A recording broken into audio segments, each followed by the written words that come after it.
Hi everyone, my name is Rhiannon Barry and I just wanted to go over a few of the tips and tricks that you might need for this upcoming gentle painting class with Attached Niagara. I just wanted to go over maybe some of the supplies you might have at home as far as brushes and paint colors, and then also to give you some options and some ideas for what else could work. So first thing I want to say is when I'm painting, I really do use a little squirt bottle. It helps to keep the paint from drying out, and also is a lot easier to spread your paint across a canvas if you have a little bit of water. And we'll talk a little bit more about too much water and too little water when we actually do the painting together. If you don't have a spray bottle, that's okay. They can be found at the dollar store. But a jar like this to hold water in is just fine. I use this. Somebody might have some throwaway plastic cups or something like that, but I like to reuse my tools. And then you need two like that if you don't have a spray bottle. So the reason for that is when you're cleaning off your brush and it's got black or blue on it, basically what's going to happen is the water's going to get mucky. So if I ask you to add some water to a white or a pink mixture, it's really going to change the color of that mixture. So we want to make sure we have clean water. So 2 jars. Next, rags. I always have a lot of rags. If I don't, I end up wiping my hands on my knees. So you want to make sure that you're not ruining all your clothes. Also a drop cloth for underneath where you're painting is a good idea. The other thing I like to use for a palette is sort of a harder plastic plate. You can use just any old kitchen plate too. You don't want to use a paper plate. It will just suck in all the moisture from your paint, and you'll find you're not going to love it. You're going to be going through way too much paint. You can use styrofoam as well, but again, something like this you can clean off afterwards and reuse. So that's something that I like to do. As far as brushes, now we're talking about this painting here. So when I did this one, I used 2 particular brushes that I had purchased from the dollar store, and I do this on purpose so that anytime anybody wants to follow along with one of my paintings, the supplies are really easy to get. So those 2, you can see the size of them.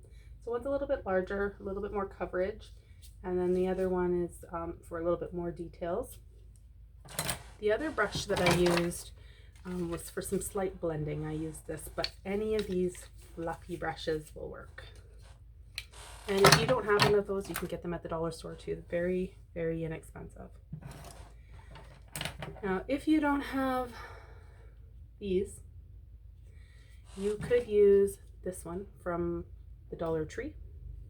The long black one. You can see it's well used.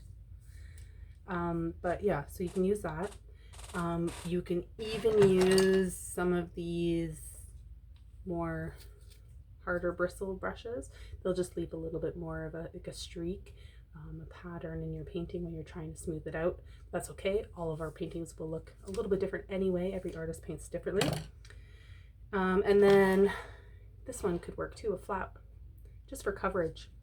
You can see we're going to cover the whole painting, right? So a lot of this is just getting the paint on to that first layer, and we just need something that's large enough to do that. For some of the smaller bits and pieces though, you are going to want one of those options. And here's a couple options for you. And those are at the dollar store as well. Okay, so all pretty inexpensive. Now, if you are a bit of a perfectionist and you haven't painted before, I would recommend having like just a variety pack of paintbrushes beside you. Some of these are my favorites. A little angle brush to get maybe straight across. Again, all of this is sort of abstract anyway, so it's a little wavy anyway, but this is a nice one if you're a perfectionist and you want that straight black horizon line. It'll help. And then a round brush is always nice, and like a smaller brush too, to get in there and do the fine details, like to make it look like there's treetops along the way. So that's all the brushes and the tools. I did want to talk a little bit about the paints.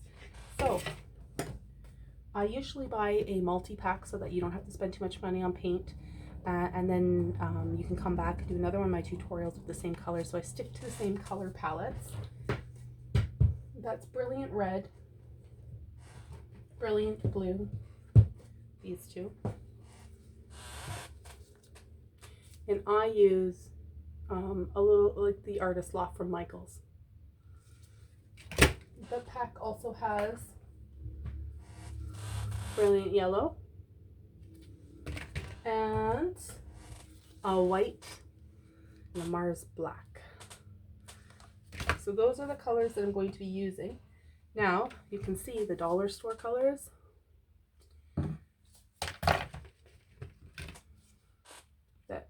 This one's a little bit darker, and we will do a little tutorial about that too right after this. They match up pretty close. The main difference you're going to find between dollar store paint and the Michaels paints or the Walmart paints or wherever you're buying them is actually that these are watered down a little bit more. In some cases it's a good thing because you're not adding water. In other cases you're going to have to use more of that. And black. So dollar store has everything you need. Now what I'm going to do is just show you how a little bit about like the purple, because a lot of people say, well, red and blue make purple. Can I just combine red and blue? And I just want to really stress, not every red and blue make purple, or the purple that you're going to need. And we might all have different purples by the end of this. So here's a few purples. Here's the one that I used, and I lightened it. So you could actually use this one because it is a version of that color, a little bit lighter. But the dollar store carries violet. So I guess my point is that you really can use almost everything from the dollar store. Yeah, so that's the tips that I wanted to give you prior to coming into this class.